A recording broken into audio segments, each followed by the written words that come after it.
realistic realities of aliens and humans. Alien ships are flying over. Example, let us start.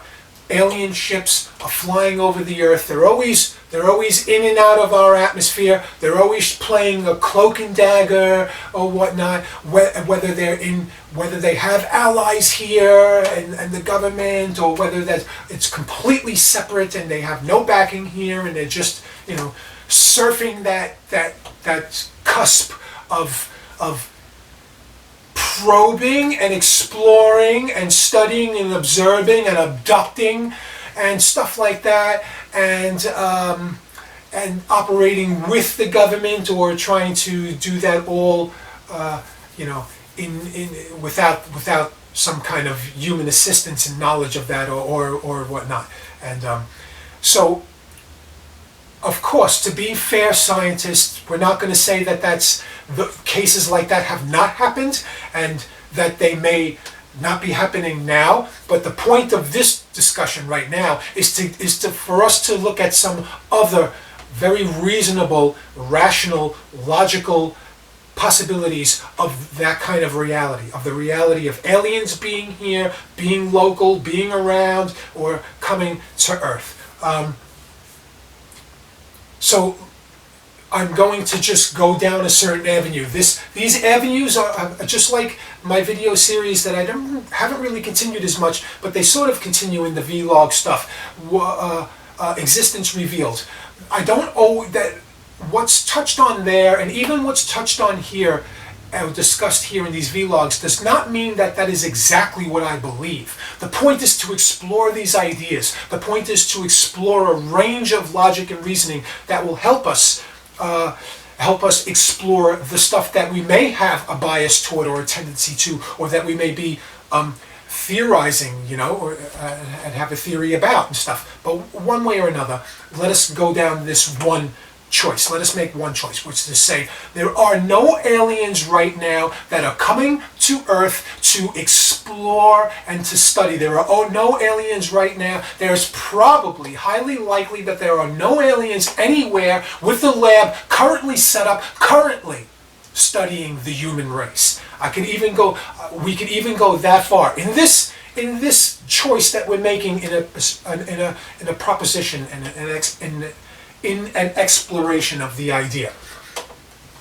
Point being, or here's why, okay? Because they know everything there is to know already. There's no longer a need, okay, to put any reality that they have, any condition or situation that they have at risk, entering Earth's atmosphere to study something that we keep thinking they need to study, that they haven't studied already, that they don't know already.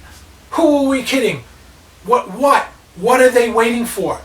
They've been studying, especially if we subscribe. Let us use that, that they've been here and they've been involved with the human race. Helping us, or manipulating, or a bit of both, whatever. Okay, there's nothing new. There's no more things to learn. It's all here. In fact, it would be a waiting game.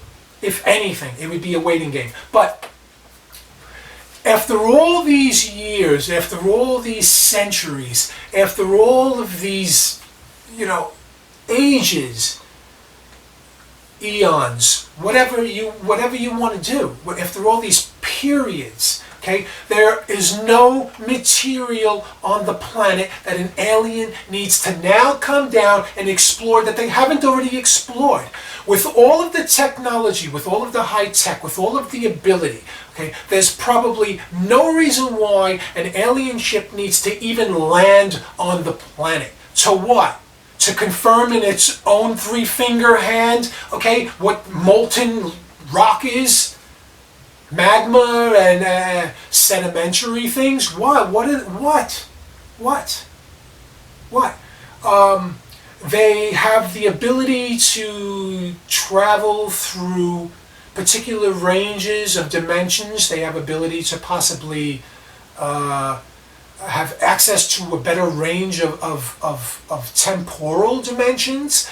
They have amazing technology that allows them to move at speeds and yet still remain stable and not get hurt. All of these things, all of whatever you think it means for an alien civilization to be advanced and high tech, and you think that they need to come to the planet Earth because they can't see shit a couple of miles down into the Arctic ice, a couple of miles below the crust. They have to land the damn ships over here and cause so much trouble and so much problems. When it seems another popular idea is this big agenda of how secretive the aliens want and how much they've gone and and the great lengths they have gone to keep that secrecy. And one of the sincere reasons often said is because they don't want to interfere, right? So even based on that premise, okay, it would be very unlikely that they would take these huge risks to come and land on the planet, cause all of these problems with these sightings and stuff like that, so that they can get somewhere that is limiting them, that is causing a problem to their super high-tech abilities that they can't see. Okay, for Christ's sake, forgive me. On Earth, Earthlings pretty much know the whole composition of the planet. What the hell does an alien need to do to even enter the atmosphere? We have it all down right now, and we can't even hover and do the things that they can do. Okay? We could hover, but, okay? We can't hover individually. Our jetpacks are primitive still, okay? But we could hover machines to some degree. But the point is, think about it. What is stumping them? If after all these years, hundreds of years, if you want to even not make it that long, what's stumping them? What's boggling them? What are they so confused about that they keep coming here for? There's a few other things, right? So let's see if we could explore some of those other things as well.